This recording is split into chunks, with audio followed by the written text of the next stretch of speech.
प्रश्न क्रमांक 9। पृथ्वीराज रासो प्रामाणिकता के पक्ष तथा विपक्ष में विद्वानों के तर्क प्रस्तुत करते हुए अपना मत प्रस्तुत कीजिए। अथवा पृथ्वीराज रासो की ऐतिहासिकता संदिग्ध है तथा यह एक जाली ग्रंथ है। इसके पक्ष और विपक्ष में विद्वानों द्वारा दिए गए मतों की युक्ति युक्त परीक्षा कीजिए। अथवा पृथ्वीराज रासो के रचना काल पर टिप्पणी लिखिए। उत्तर इस प्रकार है। पृथ्वीराज रासो की प्रामाणिकता। क्या रासो एक जाली ग्रंथ है? विद्वानों का एक वर्ण रासो को पूर्णतः जाली ग्रंथ मानता है। इस विद्वानों में डॉक्टर बुलर का स्थान महत्वपूर्ण है। डॉक्टर बुलर के हाथ पृथ्वीराज विजय की खंडित प्रति लगी और उसकी प्रामाणिकता प्राचीन अभिलेख से सिद्ध हुई है। तभी से रासो जाली माना जाने लगा। रासो को जाली ग्रंथ मानने वालों में प्रसिद्ध इतिहासवेत्ता, साहित्य वाचस्पति गौरीशंकर हीराचंद ओझा का भी नाम विशेष महत्व का है। रासो को प्रामाणिक मानने में ओझा जी को सबसे बड़ी आपत्ति यह है कि उसमें अनेक इतिहास त्रुटियां हैं जो पृथ्वीराज विजय प्राचीन शिलालेखों में सिद्ध हो जाती है। रासो में दिए गए अधिकांश नाम और घटनाएं इतिहास से मेल नहीं खाते। पृथ्वीराज की माता का नाम, माता का वंश, पुत्र का नाम, सामंतों के नाम गलत हैं। रासो में परमार, चालुक्य, चौहान, अग्निवंशी माने गए हैं। शिलालेखों व प्राचीन ग्रंथों के आधार पर वे सूर्यवंशी माने जाते हैं। अग्निवंशी की कल्पना पीछे की गई है और इसका श्रेय रासो को है। रासो में चौहान के वंशावली, पृथ्वीराज के निकट के पूर्वजों के नाम भी शिलालेखों और पृथ्वीराज विजय से भिन्न हैं। उसमें पृथ्वीराज को दिल्ली के तोमर राजा अनंगपाल का दौहित्र और उसके यहाँ गोद जाना लिखा है। पृथ्वीराज की माता अनंगपाल की पुत्री नहीं थी, वे कलचुरी वंश की थी। रासो में जयचंद को अनंगपाल का दौहित्र और राठौड़ वंशी कहा गया है, किंतु शिलालेखों में सर्वत्र गहरवार लिखे गए हैं। पृथ्वीराज रासो की अनैतिहासिकता के प्रकरण में ओझा जी संयोगिता स्वयंवर तथा जयचंद और पृथ्वीराज की शत्रुता को भी कपोलकल्पित बतलाते हैं। रासो के अनुसार गुजरात का राजा भीमसेन पृथ्वीराज के हाथों मारा गया, किंतु शिलालेखों के अनुसार वह पृथ्वीराज के बहुत समय बाद तक जीवित रहा।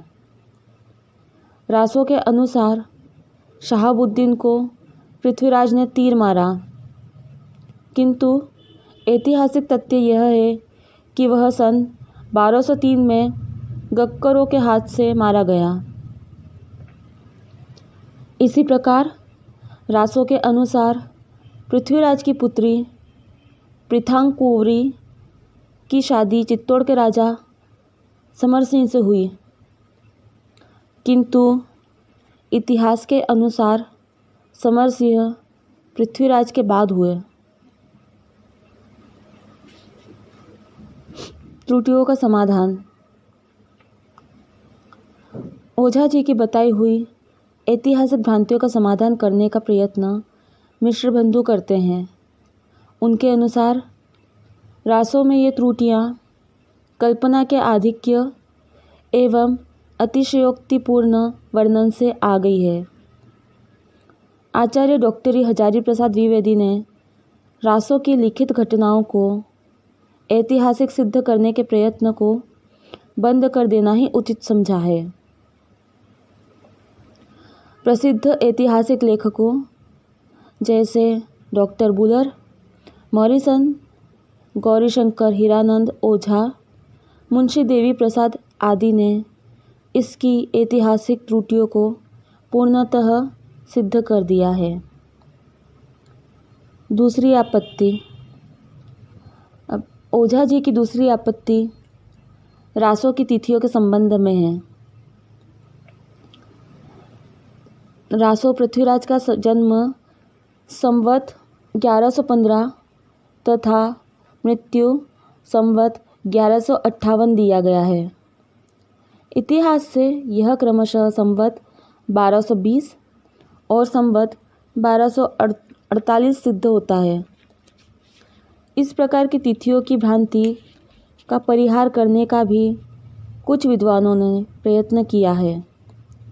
पंडित मोहनलाल विष्णुलाल पंड्या ने रासों तथा इतिहास की तिथियों में सर्वत्र 90 वर्ष का अंतर पाया है और इसलिए उन्होंने अनंत संवत की कल्पना करके नंद वंशीय शूद्र राजाओं के राजत्व काल के 90 वर्षों को घटाकर रासों की तिथियों को प्रामाणिक सिद्ध करने का प्रयत्न किया है। किंतु वास्तविकता यह है कि ऐसा करने पर भी रासों की तिथियां इतिहास से मेल नहीं खाती। ओझा जी की तीसरी आपत्ति यह है कि रासों में प्रायः 10% शब्द अरबी फारसी के हैं। इस प्रकार रासों की भाषा चंद के समय की न होकर 16वीं शताब्दी की है। समाधान। ओझा जी के इस मत के विरुद्ध मिश्र बंधु दो कारण देते हैं। पहली बात तो यह है कि भारत पर उस काल से बहुत पहले ही मुसलमानों के आक्रमण शुरू हो गए थे। सिद्धांत और मुल्तान पर उनका अधिकार हो चुका था। चंद लाहौर का रहने वाला था, अतः उसकी बाल्यावस्था से ही अरबी फारसी के शब्द उसके मस्तिष्क में प्रवेश करने लगे थे। दूसरे, रासों बहुत सा भाग प्रक्षिप्त है, अतः परवर्ती काल में मुसलमानी आतंक के साथ भाषा पर अरबी फारसी भाषा का आतंक होना भी स्वाभाविक है। इसलिए प्रक्षिप्त अंकों में और भी मुसलमानी शब्द आ जाने से रासों में 10% शब्द अरबी फारसी के हैं। ओझा जी की चौथी आपत्ति भाषा में अनुस्वारांत शब्दों की अधिकता के संबंध में है। रासों की भाषा का स्वरूप 16वीं शताब्दी का प्रतीत होता है। इसकी डिंगल भाषा में जो कहीं कहीं प्राचीनता का आभास होता है, वह तो डिगल की विशेषता है। इसलिए ओझा जी का मत है कि चंद पृथ्वीराज का समकालीन नहीं था। रासों की रचना विक्रम संवत 1600 के आसपास हुई है। इस प्रकार रासों की प्रामाणिकता पर दो पक्ष हो गए हैं। एक पक्ष इसे पूर्णतः जाली ग्रंथ मानता है और पृथ्वीराज के दरबार में चंद का अस्तित्व तथा रासों को पृथ्वीराज की समकालीन रचना भी नहीं मानता। इस पक्ष के समर्थकों में डॉक्टर बुलर, मॉरिसन, कविराज श्यामल दास, कविराज मुरारी दीन, गौरी शंकर, हीराचंद ओझा, मुंशी देवी प्रसाद तथा रामचंद्र शुक्ल प्रभृति विद्वान हैं। पहले तो आचार्य पंडित रामचंद्र शुक्ल बाबू श्याम सुंदर दास से सहमत होकर इसे प्रक्षेपों से पूर्ण प्रामाणिक ग्रंथ मानते थे, किंतु अंत में उन्हें विश्वास हो गया कि जगह नहीं कि यह ग्रंथ पूरा जाली है।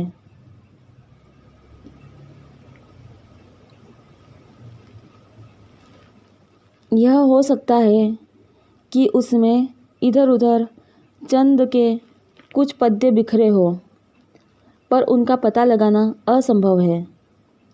यदि यह किसी असामयिक कवि का रचा होता और इसमें कुछ थोड़े अंश ही पीछे से मिले होते तो कुछ घटनाएं और संवत तो ठीक होते।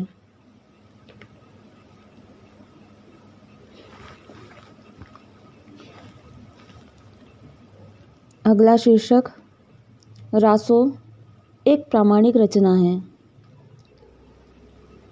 डॉक्टर श्याम सुंदर दास प्रभृति विद्वान। इसके अंतर्गत दूसरा पक्ष रासों के वर्तमान रूप में प्रक्षिप्त अंश मानकर उसे प्रामाणिक रचना मानने वालों का है। इस मत के समर्थकों में बाबू श्याम सुंदर दास, मथुरा प्रसाद दीक्षित, पंडित मोहनलाल विष्णुलाल पंड्या जी मिश्र बंधु, कर्नल टॉड प्रभृति विद्वान हैं। इन्होंने विभिन्न तर्क देकर रासों को प्रामाणिक ग्रंथ सिद्ध करने का प्रयत्न किया है, जैसे पांड्या जी की आनंद संवत की कल्पना। श्याम सुंदर दास का कहना है कि चंद पृथ्वीराज का दरबारी कवि था, किंतु मूल रासों समयानुसार भाषा और वर्णित विषय विकृत हो गए हैं। वस्तुतः उनकी राय का पुष्ट आधार प्रतीत नहीं होता। रासों के 4 रूपांतर उपलब्ध। अब तक रासों के 4 रूपांतर प्राप्त हुए हैं। इनमें सबसे बड़ा काशी नागरी प्रचारिणी सभा वाला संस्करण है। दूसरी प्रति बीकानेर के जैन भंडार में है। तीसरा लघु रूपांतर है, जिनकी 3 प्रतियां बीकानेर राज के अनूप संस्कृत पुस्तकालय में तथा एक श्री अगरचंद नाहटा के पास है। चौथा रासों का लघुतम संस्करण है। इसमें लगभग 2000 छंद हैं। इसे ही नाहटा जी ने खोज निकाला है। कुछ विद्वान इस लघुत्तम रूपांतर को मूल रासों मानते हैं। यहाँ डॉक्टर दशरथ शर्मा की खोजों का उल्लेख करना भी अप्रासंगिक न होगा। उन्होंने रासों को अप्रामाणिक बताने वाले विद्वानों के मतों का खंडन किया है और उनके द्वारा निरूपति त्रुटियों का सतर्क समाधान प्रस्तुत किया है। उनके तर्क इस प्रकार हैं। 1. मूल रासों न तो जाली है और न उसकी रचना संवत 1600 के आसपास हुई थी। इधर मिली हुई रासों की लघुत्तम प्रतियों के आधार पर ऐतिहासिक एवं भाषा संबंधी त्रुटियों का परिहार हो जाता है। इस प्रति में इतिहास विषयक त्रुटिपूर्ण घटनाओं का उल्लेख प्रायः नहीं मिलता है। 2. राजपूत कुलों की आबू के अग्निकुंड से उत्पत्ति का बीकानेर की प्रति में वर्णन नहीं है। उसमें केवल इतना लिखा है कि ब्रह्मा के यज्ञ से वीर चौहान मानिकराम उत्पन्न हुए। सुरजन चरित्र, हम्मीर काव्य और पुष्कर तीर्थ में भी यह कथा इसी प्रकार है। 3. बीकानेर की लघुत्तम प्रति में जो वंशावली दी हुई है वह प्रायः पृथ्वीराज विजय से मिलती जुलती है। ओझा जी द्वारा अशुद्ध बताई बृहद्रासों में वर्णित पृथ्वीराज की वंशावली का इसमें अभाव है। 4. अनंगपाल और पृथ्वीराज के संबंध की अशुद्धि इस प्रति में ज्यों की त्यों है। शर्मा जी इसका कोई उचित समाधान नहीं कर सके। 5. संयोगिता स्वयंवर सभी प्रतियों में है। लघुत्तम प्रति में केवल इच्छिनी के विवाह का ही वर्णन है। 6. प्रीता के विवाह तथा शहाबुद्दीन, समर सिंह और भीम तथा सोमेश्वर आदि के युद्धों का भी लघुत्तम कृति में उल्लेख नहीं है। 7. लघुत्तम कृति में कैमास वध का वर्णन है। पृथ्वीराज विजय के अनुसार वह पृथ्वीराज का प्रधान था। यह मूल रासों की कथा है। डॉक्टर शर्मा की खोज भी रासों को प्रामाणिक सिद्ध न कर सकी। उनके पास पृथ्वीराज का अनंगपाल का नाती होने तथा इच्छिनी के विवाह का प्रमाण नहीं है। इसके अतिरिक्त संयोगिता स्वयंवर तथा चौहानों की उत्पत्ति भी संदेहास्पद है।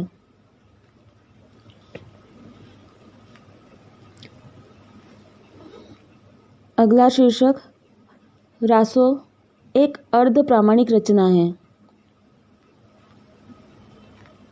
डॉक्टर हजारी प्रसाद द्विवेदी। पृथ्वीराज रासों की प्रामाणिकता के संबंध में आधुनिकतम और सबसे अधिक ठोस मत आचार्य डॉक्टर हजारी प्रसाद द्विवेदी का है। उन्होंने लिखा है, इस काल मतलब आदिकाल की कुछ रचनाएं ऐसी भी हैं जिन्हें हम अर्ध प्रामाणिक कह सकते हैं। इनमें सबसे महत्वपूर्ण और प्रसिद्ध ग्रंथ पृथ्वीराज रासो है। डॉक्टर द्विवेदी जी के अनुसार रासों की घटनाओं को ऐतिहासिक सिद्ध करना व्यर्थ है। इसका अपना महत्व है। मुनि जिन विजय जी ने पुरातन प्रबंध संग्रह में चंद के नाम से जो 4 छप्पे प्रकाशित किए हैं, वे वर्तमान रासों में भी विकृत रूप में विद्यमान हैं। इससे अनुमान किया जा सकता है कि वर्तमान रासों में चंद के कुल मूल छंद मिलते हैं। रासों में डॉक्टर द्विवेदी जी ने आदिकालीन काव्य रूपों के ढूंढने का स्तुल्य प्रयत्न किया है। उनका कहना है कि रासों का अध्ययन करने के बाद 9वीं और 10वीं शताब्दी में प्रचलित कथाओं के लक्षण और काव्य रूपों को ध्यान में रखकर देखने में ऐसा लगता है कि यद्यपि चंद के मूल वचनों को खोज लेना अब भी कठिन है, किंतु उसमें क्या क्या वस्तुएं और कौन कौन सी कथाएं थी, इस बात का पता लगा लेना उतना कठिन नहीं है। आगे उन्होंने रासों के संवाद की प्रवृत्ति की रचना करते हुए तत्कालीन विद्यापति डॉक्टर द्विवेदी जी ने संदेश रासक से की है। उनका मत है कि वीर रस की प्रधानता होने के कारण चंद ने 56 छंदों का अधिक प्रयोग किया था। इस दृष्टि से विचार करने पर रासों के निम्नलिखित प्रसंग प्रामाणिक जान पड़ते हैं। 1. आरंभिक अंश। 2. इच्छिनी विवाह। 3. शशिव्रत का गंधर्व विवाह। 4. तोमर पहाड़ का शहाबुद्दीन को पकड़ना। 5. संयोगिता का जन्म, विवाह तथा इच्छिनी और संयोगिता की प्रतिद्वंदिता और समझौता। भाषा और छंद। डॉक्टर द्विवेदी जी ने इन प्रामाणिक अंशों की भाषा के सहज प्रभाव की चर्चा करते हुए कहा है, इनमें चंदवरदाई ऐसे सहज प्रफुल्ल कवि के रूप में दृष्टिगत होते हैं जो विषम परिस्थितियों से भी जीवन रस खींचते रहते हैं। वे केवल कल्पना विलासी कवि ही नहीं, निपुण मंत्रदाता के रूप में भी सामने आते हैं। पृथ्वीराज रासो में सभी प्राचीन कथानक रूढ़ियों का सुंदर व्यवहार हुआ है। रासो में कवि छप्पई छंद में अधिक सफल हुआ है। वैसे उसने संस्कृत और प्राकृत के श्लोक लिखने का भी प्रयास किया है। रासों में संस्कृत के नाटक या श्लोक छंद और प्राकृत के गाहा अर्थात गाथा छंद के उदाहरण मिलते हैं। भाषा की दृष्टि से रासो नए घुमाव की सूचना देता है। इसमें तद्भव शब्दों में अनुसार लगाकर संस्कृत का पुट देने की तत्कालीन प्रवृत्ति के दर्शन होते हैं। रासो की प्रामाणिकता के संबंध में डॉक्टर द्विवेदी जी का निष्कर्ष इस प्रकार है। रासो एकदम जाली पुस्तक नहीं है। उसमें बहुत अधिक प्रक्षेप होने से उसका रूप विकृत जरूर हो गया है, पर इस विशाल ग्रंथ में कुछ सार भी अवश्य है। इसका मूल रूप निश्चय ही साहित्य और भाषा के अध्ययन की दृष्टि से अत्यंत महत्वपूर्ण होगा, परंतु जब तक कोई पुरानी हस्तलिखित प्रति नहीं मिल जाती, तब तक उसके विषय में कुछ कहना कठिन ही होगा। फिर भी मेरा अनुमान है कि उस युग की काव्य प्रवृत्तियों और काव्य रूपों के अध्ययन से हम रासों के मूल रूप का संधान पा सकते हैं। द्विवेदी जी रासों को 12वीं शताब्दी की रचना मानते हैं, क्योंकि भाषा शास्त्र की दृष्टि से इसमें ग्राम्य अपभ्रंश अर्थात अधिक अग्रसर हुई भाषा का रूप मिलता है। रासो एक चरित काव्य तो है ही, वह रासो या रासक काव्य भी है। पूर्ववर्ती अपभ्रंश के चरित काव्यों में इसकी परंपरा ढूंढी जा सकती है। निष्कर्ष: रासो की प्रामाणिकता का प्रश्न अत्यंत विवादास्पद रहा है। हम एक चर्चा के विशेष विस्तार में न जाकर निष्कर्ष रूप में अधोलिखित बातें कहना आवश्यक समझते हैं। 1. अकबर के शासनकाल संवत 1613 से संवत 1662 तक से पूर्व ऐसा कोई पुष्ट प्रमाण नहीं मिलता जिसमें कवि चंदवरदाई का पृथ्वीराज रासो के रचयिता के रूप में उल्लेख हो। 2. पुरातन प्रबंध संग्रह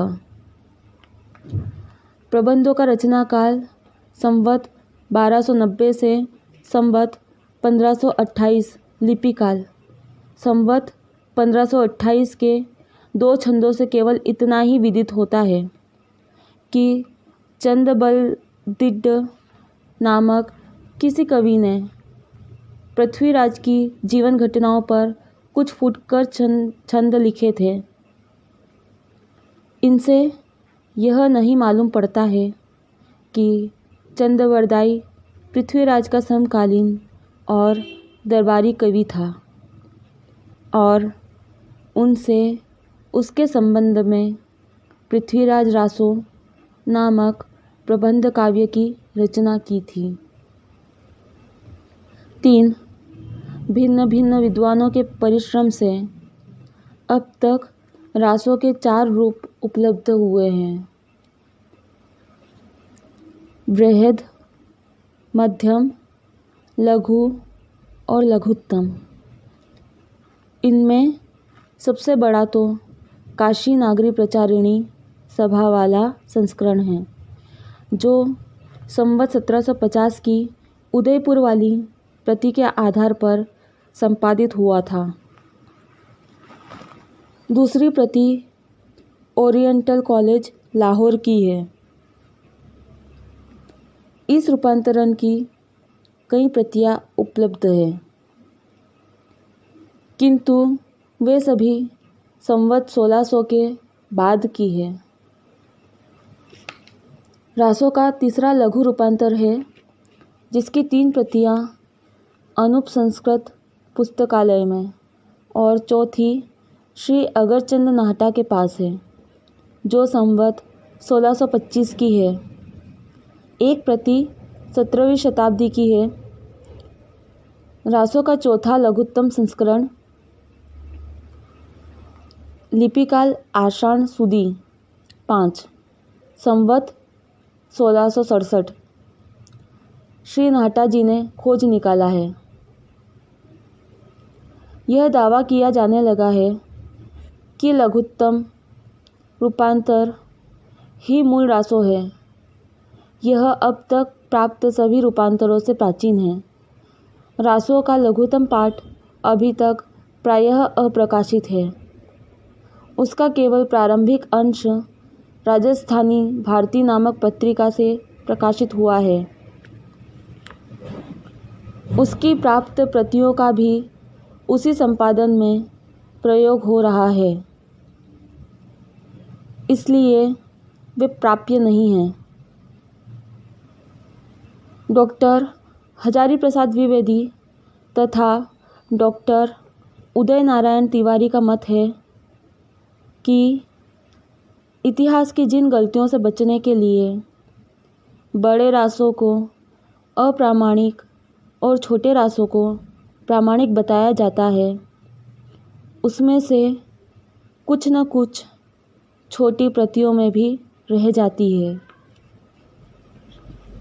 वस्तुतः कई भिन्न भिन्न उद्वारकों ने चंद के मूल ग्रंथ का उद्धार किया था। सभी संस्करण परवर्ती हैं। सब में क्षेपक की संभावना बनी हुई है। ऐतिहासिक दृष्टि से विचार करने पर एक भी प्रति प्रामाणिक नहीं ठहरती। लघु पाठ के प्रारंभ में एक दोहे में रासों का आकार सहस्त्र 1700 रूपक और लघुत्तम पाठ में सहज पंच 1500 रूपक बताए गए हैं, किंतु उसमें पाए जाने वाले रूपकों की संख्या कुल मिलाकर लगभग 400 है।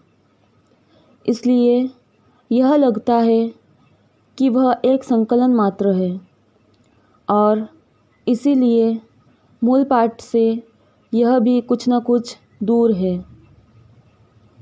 यदि पृथ्वीराज रासों का रचयिता छंद पृथ्वीराज का समकालीन था, तो प्राप्त प्रतियों में से कोई भी उसकी कृति नहीं है।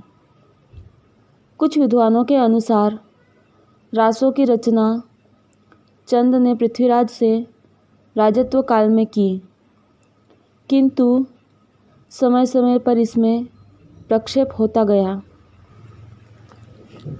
वर्तमान में प्राप्त रासों एक हाथ और एक समय की रचना नहीं है। मूल रासों को पृथ्वीराज की समसामयिक प्राचीन रचना मानकर ही हिंदी के आदिकाल में इसकी चर्चा की जाती है। इसको इसी कारण अपभ्रंश रूप में ढालने का प्रयास भी किया जाता है। वास्तव में अनुमान और अनुश्रुति के आधार पर ही रासों को पृथ्वीराज की समकालिक रचना मान लिया गया है, जिसके लिए अन्वीक्षण और ठोस प्रमाणों की आवश्यकता है। 4. अंधावधि उपलब्ध सामग्री के आधार पर संपूर्ण रासों के वैज्ञानिक संपादन किए बिना उसकी भाषा में एक रूपता खोजना समीचीन नहीं है। भाषा पर विचार करने के लिए रासों में प्रयुक्त सद्भाषा का संकेत भी ध्यान में रखना चाहिए। कवि चंद के अनुसार रासों के नायक पृथ्वीराज भी सद्भाषाओं के जानकार थे। रासों को पिंगल की तो नहीं, डिंगल शैली प्रभावित पिंगल रचना कहना चाहिए। इस प्रकार हमारा मत है कि रासों के मूल रूप का निर्धारण केवल उसकी प्राप्त प्रतियों के वैज्ञानिक उपयोग से ही हो सकता है। निष्कर्ष रूप में रासों की रचना राजपुताने के किसी व्यक्ति द्वारा संवत 1600 के आसपास हुई है। इसको अंतिम रूप मेवाड़ के महाराणा अपर सिंह द्वितीय के समय संवत 1760 में दिया गया था। उसकी भाषा संवत 1600 के आसपास की है, अतः मोटे रूप में यही उसका रचनाकार संभव हो सकता है।